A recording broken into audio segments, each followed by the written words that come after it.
Given a complex number, we can write it in the form r brackets cos theta plus I sine theta.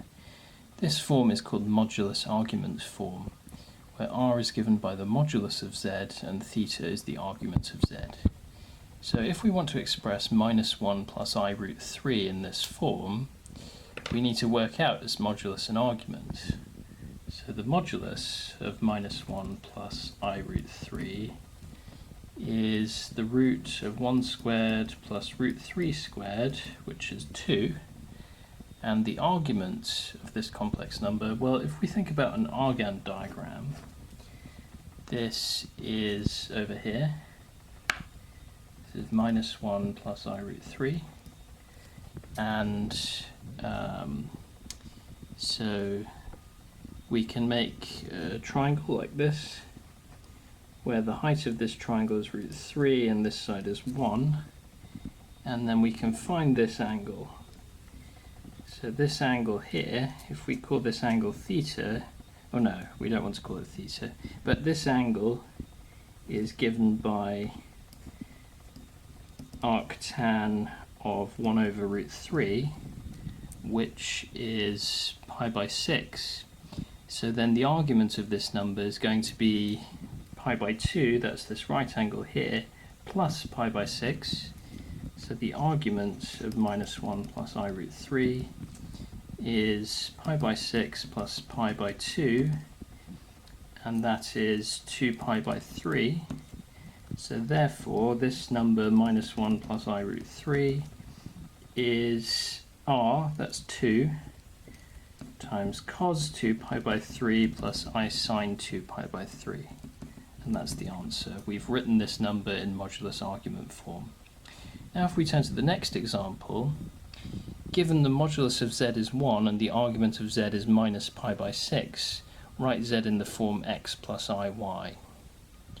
Well, so we already have z in modulus-argument form. R, the modulus, is 1, and theta is minus pi by 6. So we have z is cos of minus pi by 6 plus I sine of minus pi by 6. And this simplifies to root 3 over 2 minus a half I. And that's the answer. We're now going to move on to the following results, which we've mentioned previously, and that is given to, so this is a result, I call it a proposition.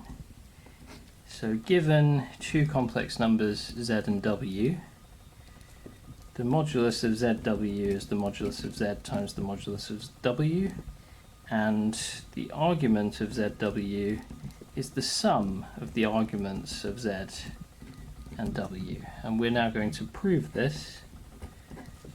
So if we use modulus-argument form, we can write z as r cos theta plus I sine theta, and we can write w as let's say r prime cos phi plus I sine phi. And then let's work out zw.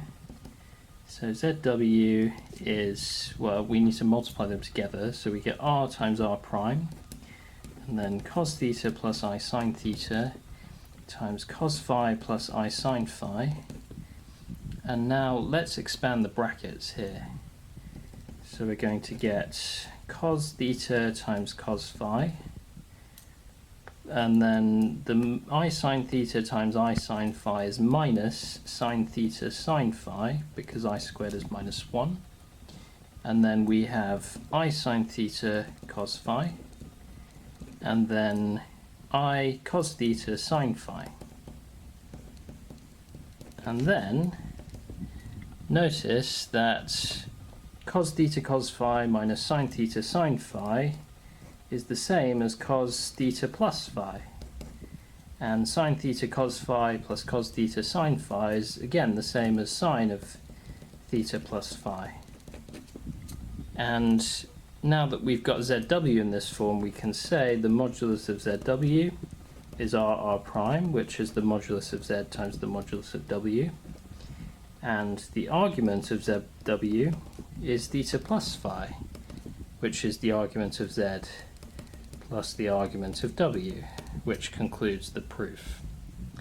And similarly, we can prove, so a corollary is that if w is not 0, then the modulus of z over w is the modulus of z over the modulus of w, and the argument of z over w is the argument of z minus the argument of w.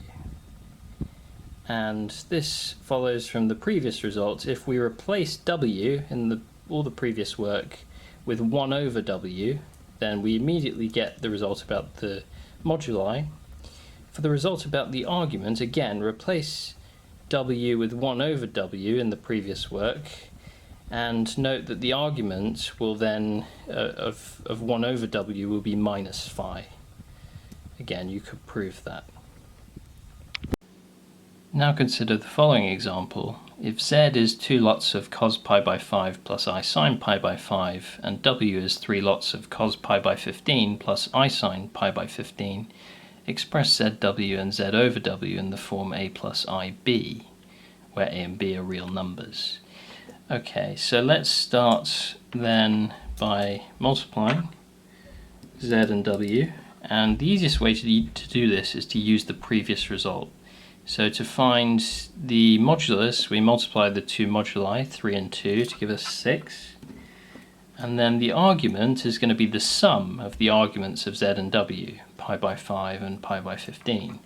So we have 6 cos pi by 5 plus pi by 15, plus I sine pi by 5 plus pi by 15. And this gives us 6 cos, well, this is 4/15 pi,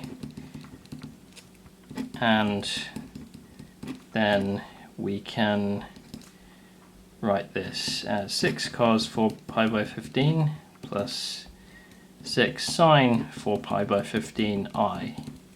And then if we like, we can also work out what these are as surds or decimals.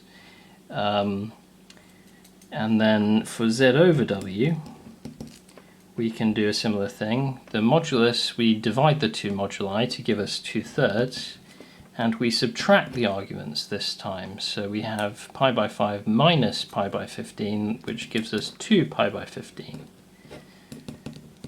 And we obtain this answer. So again, we've got the final answer of 2/3 cos 2 pi by 15 plus 2 sine 2 pi by 15 I.